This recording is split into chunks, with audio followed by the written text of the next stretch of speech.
प्रतिज्ञा पांडे और आप सभी का UP24 नेटवर्क के खास कार्यक्रम द सेलिब्रिटी शो में स्वागत है। इस समय हमारे साथ अति व्यक्तित्व के धनी मौजूद हैं, जो अपने बयानों से सुर्खियों में बने रहते हैं। अयोध्या से हनुमानगढ़ी महंत राजू दास जी महाराज विश्व हिंदू सेवा संघ के राष्ट्रीय अध्यक्ष हैं। ये जिम्मेदारी आपको बड़े स्तर पर दी गई और कैसे रहा पूरा सफर आपका? वंदे मातरम, जय श्री राम, श्री हनुमान जी महाराज की जय, सत्य सनातन वैदिक धर्म की जय, भारत हिंदू राष्ट्र की जय। हिंदू सुरक्षा सेवा संघ और हम निरंतर लगातार सनातन के लिए, सनातन संस्कृति के लिए, हिंदू के लिए, हिंदुत्व के लिए और कैसे भारत का उत्थान हो, कैसे भारत पुनः विश्व गुरु के उस, जब कभी भारत विश्व गुरु रहा करता था, आज कौन सी स्थिति परिस्थिति बन गई कि दुनिया भारत को सिर्फ सपेरों का देश, दुनिया सिर्फ भारत को सिर्फ सहयोग मांगने वाला देश के रूप में जानता मानता है। एक समय हुआ करता था, नालंदा तक्षशिला विश्वविद्यालय हमारे यहाँ हुआ करती थी, जिसमें लमसम 120 देश के स्टूडेंट पढ़ते थे। 20,000 प्रोफेसर नालंदा विश्वविद्यालय में हुआ करता था। आज उस देश को विश्व पटल पर कई सौ कुछ नंबर पे रखा जा रहा है। इसके नाते हमने योजना बनाई कि भारत का कैसे उत्थान हो, भारत में रहने वाले, भारत में ऊर्जा की कोई कमी नहीं, अपार ऊर्जा। दुनिया के किसी भी कोने में जाएंगे तो आप देखेंगे कि अगर 10 व्यक्ति है तो 10 व्यक्ति में से 5 आपको भारतीय मिल जाएंगे, इंजीनियर, साइंटिस्ट, डॉक्टर। मतलब ये भारत की ऊर्जा है। उस ऊर्जा का उपयोग विदेशी संस्कृति के बढ़ाने के लिए, उस ऊर्जा का उपयोग अन्य पंथ मत मतांतर मजहब के लोग अपने यहाँ करते हैं। भारत में ही ऐसा क्यों नहीं? इसके नाते हमने हिंदू सुरक्षा सेवा संघ बनाया और उसके माध्यम से हम दबे, कुचले, शोषित, वंचित, जो हिंदू होने के बावजूद भी अपने आप को हिंदू नहीं मानते। मैं मानता हूं कि आप जाति पे अहंकार करो कि मैं इस जाति का हूं, लेकिन ये अहंकार न करो ना कि वो नीचा है, वो बहुत बेकार है, उसके साथ उठना नहीं चाहिए, बैठना नहीं चाहिए।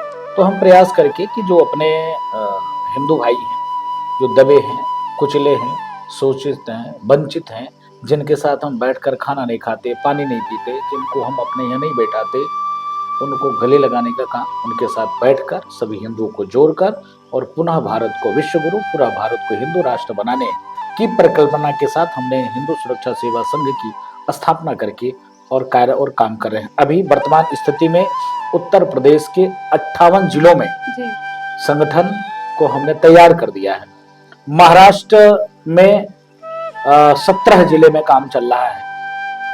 आप उत्तराखंड में सभी जिलों में कार्यक्रम चल रहा है। बिहार के 8 जिलों में कार्यक्रम चल रहा है। गुजरात के 5 जिलों में कार्यक्रम चल रहा है और आप देखेंगे मध्य प्रदेश में 7 जिलों में कार्यक्रम चल रहा है।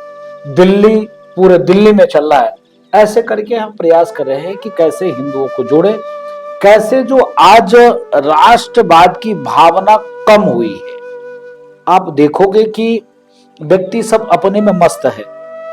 हमको चिकित्सा चाहिए, हमको शिक्षा चाहिए, हमको रोटी चाहिए, हमको मकान चाहिए, सिर्फ हमको ही चाहिए। बगल में कोई भाई, कोई मित्र, कोई सखा, कोई हिंदू जन मारा जा रहा है, प्रताड़ित किया जा रहा है, उसके पास नई व्यवस्था है, उसकी चिंता और चिंतन नहीं करना। हमको क्या मिल जाए, उसके लिए हम देश को भी बेचने के लिए तैयार हैं। हमारे देश में कोई व्यवस्था है, उस व्यवस्था को, संविधान को ना मानकर और यहाँ की व्यवस्था अदर कंट्री को बताने के लिए लोग तैयार हैं। ऐसे जो स्वभाव लोगों में विकसित हुआ है, वह स्वभाव कैसे कम हो, खत्म हो, गौण हो, इसके नाते हिंदू सुरक्षा सेवा संघ के बैनर तले काम करना प्रारंभ किया है। महाराज जी, आपकी जो जीवन शैली की प्रारंभिक यात्रा रही है, माँ बाप का साथ जो था आपका बचपन से ही नहीं था, हनुमान जी को सौंप दिया था आपको, कैसी रही इतनी लंबी यात्रा? माता मेरी भारत माँ है और पिता मेरे हनुमान जी हैं। जिसकी माँ भारती हो, जिसका पिता हनुमान हो, उसको कोई तकलीफ और कष्ट नहीं होता है। हर व्यक्ति के माता पिता सोचते हैं कि मेरा बेटा पढ़े लिखे, डेवलप करे और आगे बढ़े, और हर बेटा सोचता है कि हमारे माता पिता खूब खूब खूब अच्छे पायदान पे रहे, खूब कमाए, जिससे हमको कोई तकलीफ ना हो। तो प्रयास करके बाल्यकाल 4.5 साल की उम्र में माता पिता ने श्री हनुमान जी महाराज को समर्पित कर दिया।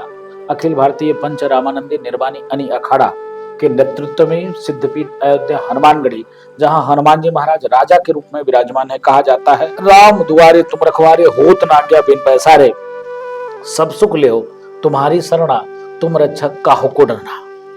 आप गोस्वामी तुलसीदास जी ने लिखा है, जब जगत जननी माँ जगदम्बा माता सीता लंका में थी तो पहला कोई शुभचिंतक पहुंचा था, वो श्री हनुमान जी महाराज पहुंचे। जब हनुमान जी महाराज पहुंचे तो ऐसे मैं कहता हूं, अरे मैं महंत राजूदास। आप देखो, परम प्रतापी स्वयं साक्षात भोले के 11वां रुद्र के रूप में अवतार पवन पुत्र शंकर सुवन केसरी नंदन यह कहते हो कि राम दूत मात जानकी सत्य शपथ करुणा निधान की। उन्होंने नहीं कहा मैं हनुमान, उन्होंने नहीं कहा केसरी नंदन, उन्होंने नहीं कहा मैं भोले के 11वां रुद्र अंश हूं, उन्होंने कहा राम दूत मात जानकी।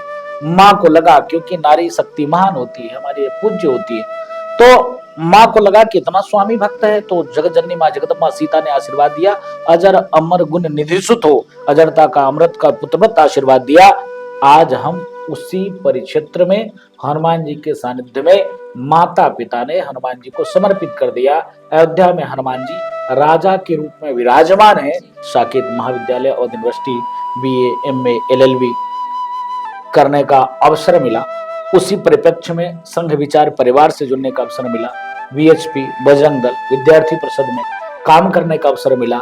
अब समाज के लिए कार्य और काम करता हूं कि समाज में हर तबका का व्यक्ति कट्टर बने, खच्चर ना बने, कट्टर बनकर, और जो माता पिता ने उसे अभिलाषा किया, अपेक्षा किया है, हर माता पिता का भाव होता है कि हमारा बच्चा IAS PCS scientist doctor engineer बने। हर माता पिता का भाव होता है, क्योंकि परमात्मा को किसी ने नहीं देखा। परमात्मा माता पिता के रूप में ही आप देख सकते हो। उतना सामर्थ्य नहीं है, उतना शक्ति नहीं है कि हम परमात्मा का मनन करें, चिंतन करें। लिखा है बाबा ने, निर्मल मन सो मोहि पाबा, मोहि कपट छल छिद्र न भाबा। अगर मन को निर्मल करेंगे तभी परमात्मा का वास होगा, और मेरा मन तो निर्मल ही नहीं है। मैं चाहता हूं, अभी आपसे जुड़ा हुआ हूं, मेरा मन भगा हुआ है, कभी कोई चैनल का फोन आ रहा होगा, उस पर जुड़ना है। मेरा मन उधर है कि अभी फलाने को भी समय दिए हैं, मेरा मन उधर है, कभी वो नाराज हो जाएगा। तो जब मन मस्तिष्क को एकाग्र चित्त करके परमात्मा के चरण में, शरण में समर्पित करेंगे, तब परमात्मा आएंगे। तो इसके नाते प्रत्यक्ष उदाहरण माता पिता है, भगवान है। तो बच्चे कैसे कर्मनिष्ठ बने, बच्चे कैसे धर्मनिष्ठ बने, बच्चे कैसे माता पिता के लिए समर्पित भाव से कार्य और काम करें। आपने कहा समाज कट्टर बने, कट्टर बने या कट्टर हिंदू बने? जब आप काम के प्रति कट्टर हो जाओगे जी, जब अपने व्यवसाय के प्रति कट्टर हो जाओगे, जब आप अपने पढ़ाई लिखाई के प्रति कट्टर हो जाओगे कि नहीं, गुरुजी ने कहा है ये मुझको याद करना है, तैयार करके मैडम को, गुरुजी को ये सुनाना है, जब इसके प्रति आप कट्टर हो जाओगे तो आप कट्टर हिंदू हो जाओ। इसी भाव के साथ हम प्रयास किए हैं।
के 9 पत्रकार की हत्या 3 घंटे के अंदर हो गई, और जहां पर वो कार्टून रिलीज किया गया था उसको पूरे बम से उड़ा दिया गया। कभी उस पर संवाद हुआ?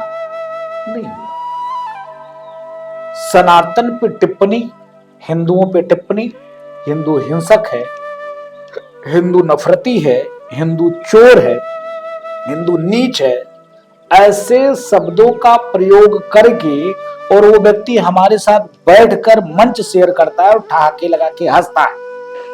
क्या कुरान के कुप्रथा, इस्लाम के कुरीति, कुरान की कट्टरता, इस्लाम की कट्टरता पर एक टिप्पणी, एक बात, एक संवाद, एक विवाद पर कभी हम लोग बैठकर चर्चा नहीं करते? अगर करेंगे तो आपने देखा होगा कि मैं उस चैनल के डिबेट में मैं भी था जिसमें नूपुर शर्मा थी। महिलाओं को आपत्ति भरे शब्दों का प्रयोग मौलाना कर रहा था। आप मातृशक्ति हो ऐसा नहीं कह सकते हम। इस प्रकार से आपत्तिजनक शब्दों का प्रयोग कर रहा था कि वो, मैं साधु हूं, अपने मुख से नहीं बोल सकता, भगवान भोले पे ऐसा टिप्पणी कर रहा था। उस पर हमारी बहन नूपुर शर्मा ने कहा कि मोहम्मद साहब, हमारे यहाँ सनातन में ये व्यवस्था है, मोहम्मद साहब ने ऐसा किया। क्या हो गया? बेचारी को घर से निकलना दुर्भर हो गया। कन्हैया कुमार एक सामान्य सा दर्जी था, और उसने सिर्फ स्टेटस लगा दिया, लाइक कर दिया, एफिडेविट दिया, हल्फनामा दिया, कान पकड़ के गिड़गिड़ाया, फिर भी गला कट गया। ये इस्लाम की कट्टरता है और हम सहिष्णुता के पुजारी हैं। हमने सबको गले लगाने का, अपना गंदा मैला ढोने का संकल्प ले लिया है। तो आज जिसको जो जी में आता है, आप बताओ, भगवान राम का इतना निर्मल चरित्र, अगर परिवार में रामचरित्र मानस का अध्ययन कराया जाए तो आप देखोगे, जब कोर्ट आओ तो कोर्ट में जाओ तो देखो कि अधिकतर परिवार का मामला रहता है। जब हम छोटे होते हैं, बचपन होते हैं, तो एक भाई को अगर कोई दूसरे भाई कमेंट कर दिया, कोई कुछ कह दिया, तो मरने और मारने के लिए तैयार हो जाते हैं। और जैसे बड़े होते हैं तो हम उसके मारने और मारने के तैयार हो जाते हैं। तुमने एक बित्ता जमीन ज्यादा ले लिया, तुमने ये ले लिया, तुमने वो ले लिया, ये स्थिति उत्पन्न हो जाती है। अगर रामचरित मानस का अध्ययन परिवार जनों को कराया जाए तो देवी सीता जैसी पत्नियां होगी, भैया भरत जैसे भाई होंगे, राम जैसे पुत्र होंगे, और विवाद कम होगा।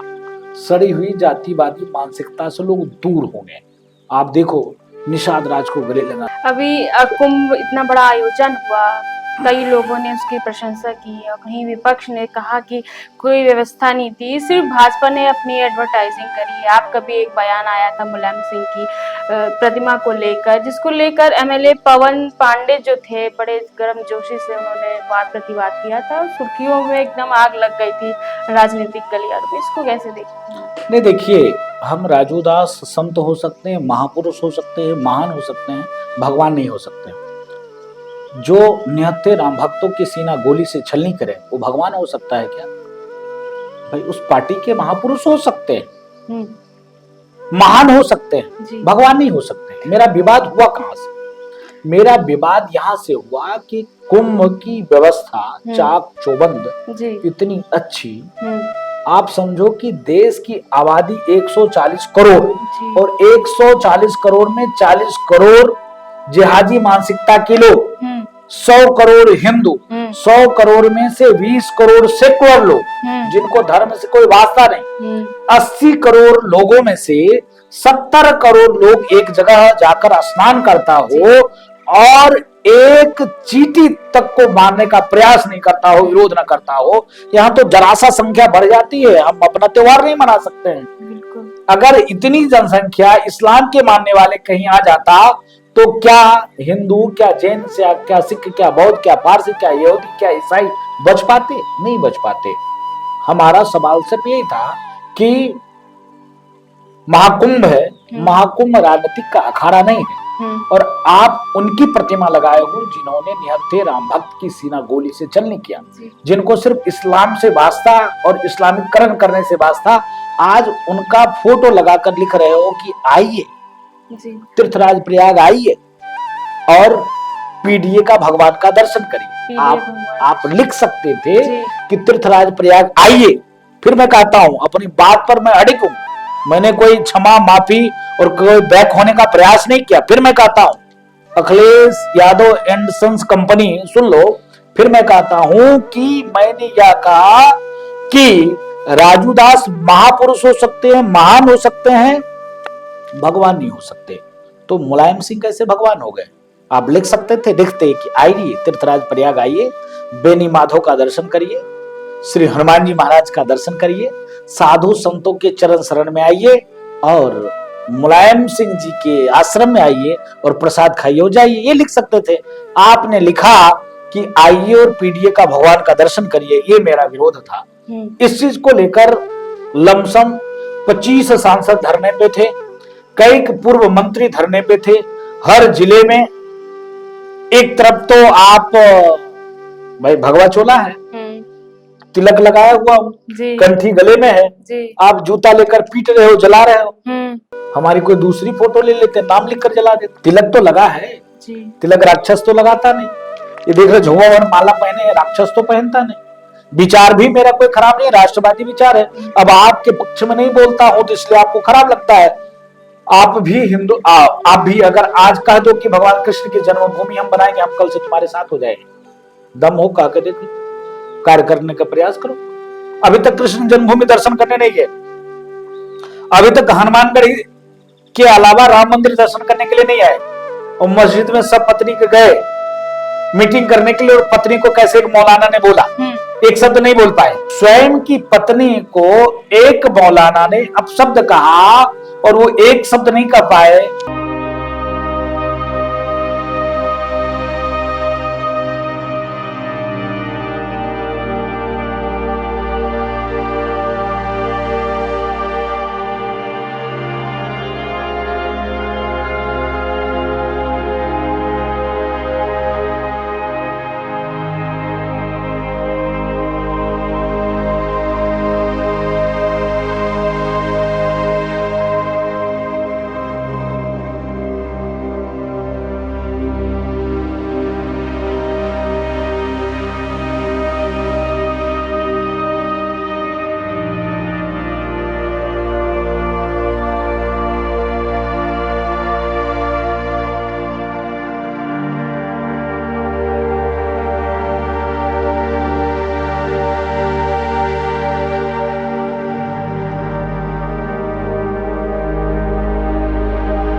नारियों का अपमान भारत देश में कभी नहीं, कतई किसी ने बर्दाश्त नहीं किया है।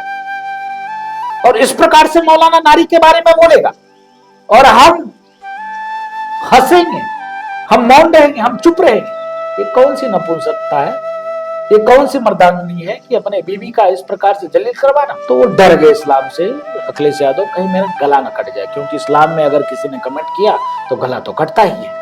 आप देखो ना, 57 कंट्री है, मैंने फिर कहा 57 कंट्री है, मैं फिर कहता हूँ जैन सिख बौद्ध पारसी ईसाई यहूदी हिंदू कहाँ चले गए, जमीन निकल गई क्या आसमान। वहां आए दिन बम धमाका होता है, वहां कोई अखिलेश यादव नहीं है, कोई योगी आदित्यनाथ जी महाराज नहीं है, वहां कोई राजू दास नहीं है। आखिर धमाके होते क्यों हैं? इसके नाते अखिलेश यादव डर गए, अपने बीवी का अपमान बर्दाश्त करके एक शब्द नहीं बोल पाए। सिर्फ इस्लाम का डर और इस्लामिक जिहादियों का वोट इनको चाहिए था। इसके नाते अपने पत्नी को भी इन्होंने गिरवी पे रख दिया। वहीं बीजेपी ने इसका विरोध किया, कई प्रदर्शन भी किए गए कि डिंपल यादव को ऐसे कैसे आपत्तिजनक शब्द बोल सकते हैं। तो सपा के लोग कह रहे हैं कि बीजेपी जो है वो लाभ ले रही है, हमारे जरिए लाभ उठाना चाहती है। डिंपल यादव भी कहने लगी कि नहीं ऐसा कुछ नहीं है, और उन्होंने भी बड़े हल्के में जाने दिया। मैंने क्या कहा कि समाजवादी पार्टी का स्तर सिर्फ इस्लामिक गतिविधियां, इस्लामिक आतंकवादियों को छोड़ना, इस्लाम को खुश करना, सिर्फ वोट की राजनीति करते हैं। उनको स्वभाव, उनको संस्कार से कोई लेना देना नहीं है। उनको सिर्फ मुसलमान खुश रहे। बीजेपी ही नहीं, मुझको लगता है उनकी पार्टी के भी लमसम 80% लोगों ने इस चीज का विरोध किया जी। 80%। समाजवादी पार्टी में भी 80% हिंदू हैं, 20% मुसलमान है, अखिलेश यादव जी जैसे। फिर कहता हूं 20% मुसलमान अखिलेश यादव जैसे हैं जिनके विचार इस्लाम से प्रेरित है, लेकिन 80% सनातन को मानने वाले समाजवादी पार्टी में लोग हैं। यादव मतलब क्या होता है? यादव मतलब कट्टर होता है, कट्टर होते हैं धर्म के प्रति। ऐसा नहीं है, धर्म के प्रति यादव बहुत कट्टर होते हैं। इन्होंने तो अखिलेश यादव ने खच्चर बना दिया कि जो जिसके जी में आए बोल के चला जाए, जब बहिर लाठी उठाता है सबकी बुद्धि ठीक कर देता है। लेकिन पता नहीं कैसे अखिलेश यादव ने खच्चर बना दिया सबको। किसी की लाठी उठी कृष्ण जन्मभूमि के लिए। इतने वर्षों से, आजादी के इतने वर्ष हो गए जी, और कृष्ण जन्मभूमि की किसी ने बात किया क्या? कॉरिडोर की बात करते हैं सर। हाँ, कॉरिडोर की बात करते हैं। कॉरिडोर में उनको राजनीतिक रोटी सेकनी है कि कॉरिडोर नहीं बनना चाहिए जी। इस पर वो बात करते हैं। विकास नहीं होनी चाहिए, उनको सिर्फ विनाश से संबंध है, विकास से कोई लेना देना नहीं। मैं आभार व्यक्त करता हूं उत्तर प्रदेश के यशस्वी मुख्यमंत्री योगी आदित्यनाथ जी महाराज का। क्या आप अयोध्या आओ, अयोध्या देखो, अयोध्या चाक चौबंद व्यवस्था, क्या रेलवे स्टेशन, क्या एयरपोर्ट, क्या बस अड्डे, क्या 84 कोसी परिक्रमा, क्या पंचकोसी परिक्रमा, क्या अयोध्या में विभिन्न समुदाय के मंदिर है उसकी सौंदर्यीकरण, क्या तालाबों की सौंदर्यीकरण, क्या शहादतगंज से लेकर नया घाट तक चौड़ीकरण सौंदर्यीकरण। क्या इस पर पहले भी कोई मुकदमा था? क्या राम मंदिर पे बात विवाद था जी। अयोध्या जाने से कतराते थे, घबराते थे। आज तक अयोध्या नहीं आ पाए, अभी भी नहीं है, आज तक नहीं आ पाए, दम नहीं है, आ नहीं सकते क्योंकि उनके आका नाराज हो जाएंगे, उनके आका मुस्लिम इस्लाम नाराज हो जाएंगे, इसके नाते आज तक नहीं आए।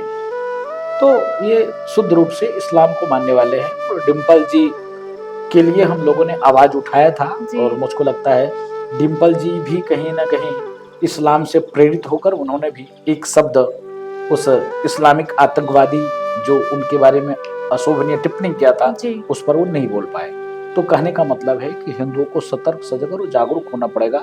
हम किसी धर्म के विरोधी नहीं है जी। अगर कलाम जैसा बनोगे तो तुमको राष्ट्रपति बना दे।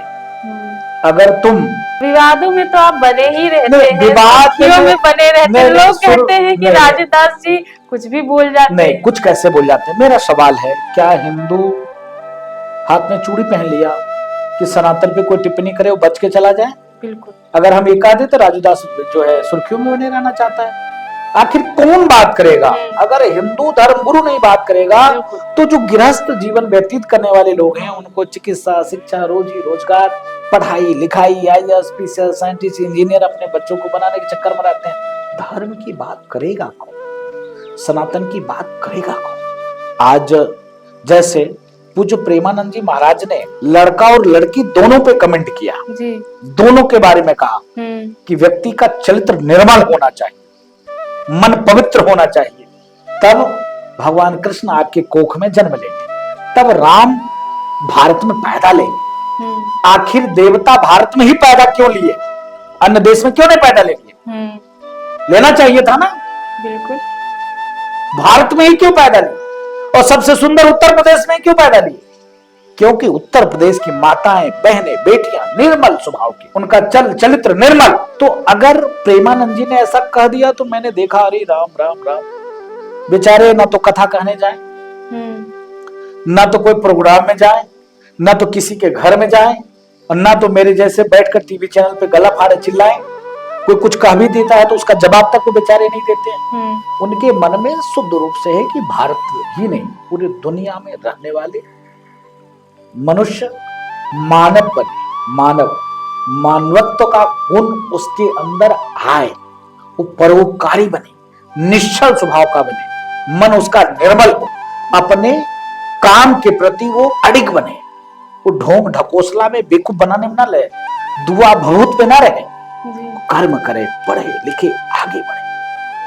अगर ऐसा कहने वाला भी महात्मा का विरोध हो तो कहा जाता है कि राजूदास को तो TRP लेना है, राजूदास तो रोज सुर्खियों में रहने के लिए ऐसे शब्दों का प्रयोग करते हैं। सही कहेंगे इसलिए कि समाज का दशा और दिशा संत ही दे सकते हैं, महापुरुष दे सकते हैं, साधुजन ही दे सकते हैं, गुरु ही दे सकता है, माता पिता ही दे सकता है। माता पिता अपने बच्चे को डांटते हैं, क्या उसका द्वेष रहता है? क्यों मारती है माता है, क्यों पिता डांटता है? बेटे से कोई द्वेष तो नहीं रहता है ना, बेटे से कोई दुश्मनी तो नहीं होती माताओं को, क्यों पीटते रहती है, क्यों डांटते रहती है? माँ को नहीं डांटना चाहिए, पिता को नहीं बोलना चाहिए बेटा आए चाहे जाए, जो मर्जी सो करे, पढ़े चाहे ना पढ़े, घूमे जो मर्जी सो करे। ऐसा तो माता पिता को करना चाहिए। तो संत पुरुष महापुरुष समाज के माता पिता हैं। अगर माता पिता समाज के प्रति सतर्क सजग जागरूक नहीं होगा, कट्टर नहीं होगा, तो बच्चे खच्चर हो जाएंगे, और जब खच्चर हो जाएंगे तो दूसरे का सामान ऐसे ढोते रहेंगे, मदमस्त रहेंगे, कोई मतलब नहीं रखेंगे। इसके नाते राजूदास बोलते हैं और बोलते रहेंगे, चाहे आप बुलाना चाहे मत बुलाना, मरना एक ही बार है। रोज रोज तो मरना नहीं, रोज धमकी मिलती है। रोज 3-4 कॉल मैं उठाता हूं तो सऊदिया, ईरान, इराक, यहां तक कि कुछ नालायक मूर्ख हिंदू भी फोन करते हैं, तुमको उड़ाएंगे, तुमको मारेंगे, तुम ऐसा बोल रहा था। मैंने कहा ठीक है भैया मार लेना, मरना तो है ही, अमर होके नहीं आए, आज नहीं कल, कल नहीं परसों, परसों नहीं नरसों। अगर अच्छे सत्कर्म के लिए, लोगों को ठीक करने के लिए मृत्यु हो तो ये तो समाज के लिए हितकर है ना। समाज के अपने आप को समर्पित कर दिया। हम 24 घंटा अपने आप को समाज को समर्पित किए हैं। 24 घंटे में 2 घंटे सोते हैं बस, ओनली 24 घंटे में 2 घंटे सोता हूँ जी, और 4 घंटा पूजा पाठ में खर्चा करता हूँ। 18 घंटा समाज को दिया है, 18 घंटा। कभी कल 4 घंटा नहीं, पूजा पाठ में कटौती भी कर देता हूँ, 2 घंटा करता हूँ हवन उवन में, और अभिषेक उसके जल्दी कर देता हूँ। अब पूजा कर रहे हैं तो आपको फोन से नहीं बात करना चाहिए, फिर भी बोलता हूँ हाँ मिलेंगे, आएंगे, पहुंचेंगे, ठीक है बच्चा ठीक होगा।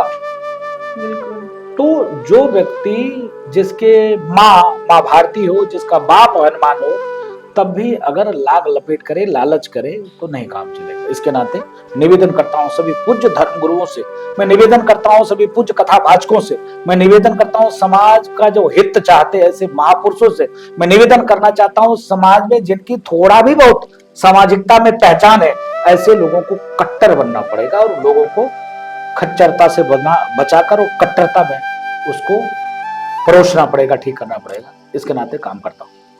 अच्छा, अयोध्या में इतनी सारी सुविधा दी सरकार ने और इतना बड़ा वो चीजें बदली, एकदम अयोध्या का रंग रूप ही बदल दिया, फिर लोकसभा चुनाव में बीजेपी को इतनी बड़ी हार का सामना क्यों करना पड़ा?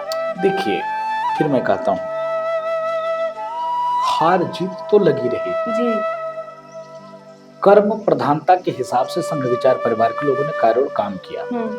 हम इतने स्वार्थी हो गए, हम इतने मतलबी हो गए कि मुझको सिर्फ अपने आप से मतलब है। जिस प्रकार से काम करना, क्या बीजेपी पहले भी हारी थी? कोई जरूरी नहीं है कि माननीय निर्मल खत्री जी कांग्रेस से रहे सांसद, बसपा से मित्रसेन यादव जी रहे, सपा से मित्रसेन यादव जी रहे, तो इसमें कोई बड़ी बात नहीं है। लेकिन जो काम संघ विचार परिवार के लोगों ने किया कोई नहीं कर सकता। जो काम पूज्य योगी आदित्यनाथ जी महाराज ने किया कोई नहीं कर सकता है। एक समय में महाराजा विक्रमादित्य ने, अहिल्याबाई होलकर ने सनातन का कार्य और काम किया, और आज योगी जी कार्य और काम कर रहे हैं। योगी जी जिस प्रकार से अयोध्या का चौमुखी विकास डेवलप का काम किया कोई नहीं कर सकता। अब बताओ कि चमचमाती हुई एयरपोर्ट, हम लोग कभी सोचा नहीं, कल्पना नहीं किया कि एयरपोर्ट जो हम लखनऊ भाग के आते थे, कहीं जाना होता था, आज अयोध्या से पकड़ते हैं, और अयोध्या में भी पूरे देश से सबसे कम किराया है। दिल्ली जाना हो 2200 से 2300 में हो जाता है, लखनऊ आते हैं तो आप 3200 में हो पाता है। 2500 में अयोध्या से दिल्ली हम प्लेन से चले जाते हैं, ये लखनऊ आते हैं तो 3800 3200 से कम में नहीं हो पाता है टिकट, बाकी तेल लगे से अलग। इतनी सुंदर एयरपोर्ट, सिर्फ संघ विचार परिवार ने, मोदी जी योगी जी ने सिर्फ मंदिर का ही डेवलप नहीं किया, पूरे अयोध्या को मंदिर मानकर उन्होंने सेवा किया। पूरे अयोध्या 38,000 करोड़ का बजट दिया था पिछले बार, अभी जो बजट आया है उसमें 40,000 करोड़ का बजट दिया। अगर उनको भेदभाव करना होता तो आप देखो कि एयरपोर्ट, आप गलती से कहीं रेलवे स्टेशन आ जाइए, जब रेलवे स्टेशन आएंगे तो आप देखेंगे कहीं हम एयरपोर्ट पे आ गए हैं क्या। इतनी सुंदर रेलवे स्टेशन बनाया। अयोध्या में बस अड्डा नहीं था, इतना सुंदर बस अड्डा। आप देखोगे कि कभी आप आना राम की पैरी देखना, अगर आप 2017 के पहले अयोध्या राम की पैरी गए होंगे और आज 2024 और 25 में आप राम की पैरी जाएंगे तो आप देखेंगे कि अरे वाह, क्या यही राम की पैरी है? आज अविरल जल का प्रभाव और हजारों हजारों लोग, कोई कूद रहा है, कोई खेल रहा है, कोई स्नान कर रहा है, कोई सेल्फी ले रहा है, कोई न कोई रील बना रहा है। इस प्रकार से काम वहां प्रारंभ हुआ है। इस प्रकार